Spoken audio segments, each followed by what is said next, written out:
turabashuhuje mwese abakurikiye iyi channel ya Kinini TV 1 Rwanda. Uyu munsi tubazane korali nziza cyane, korali yo mu karere ka Rulindo mu ntara y'Amajyaruguru. Iyi ni korali ivuga ubutumwa igizwe n'abaririmbyi barenga 80, yashinzwe mu mwaka w'ibihumbi 2000, ikabikora umurimo w'Imana mu itorero rya ADEPR mu karere ka Rulindo mu murenge wa Mbogo kuri ADEPR Kinini. Akaba ari korali nziza cyane, mu gihe iririmba ni korali yuzuye umwuka wera. Ngera ngo ukeneye kwisura nta handi wayisanga no kugenda urenze ku kirenge cya Ruganzu mu bava i Kigali ku mudugudu mwiza cyane uhari bita mu Kinini, ahari ikigo bita Inyange Girls School, umudugudu mwiza cyane w'iterambere rwose. Akaba ari naho yikorari mubona iririmba neza gutya ituruka. Ubwo rero tubahaye ikaze kugira ngo muze mushyigikira umurimo w'Imana. Iyi ni volume yabo ya mbere basohoye, ariko kandi bifuza ko mwabashyigikira. Ubwo rero mukwiriye kuzajya muratembera mukaza kwisura mu bitaramo, mukayitumirize kuryoshya ibitaramo. Ni korali igizwe n'abakozi ba leta, ikagirwa n'aborozi b'inkoko, cyane ko muri uriya mudugudu aricyo kintu kigaragaraho cyane cyo korora inkoko.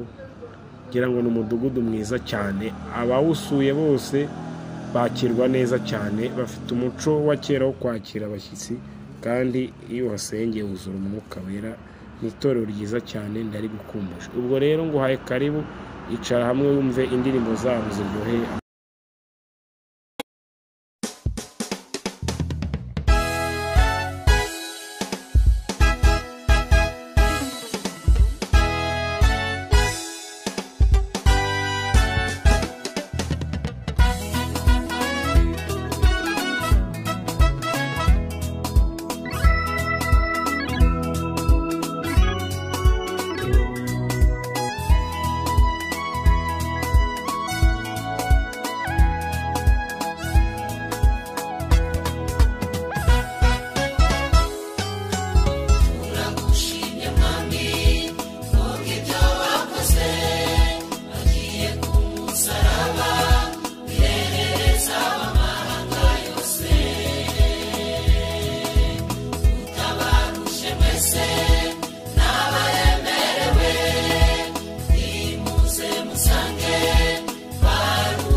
Abarusha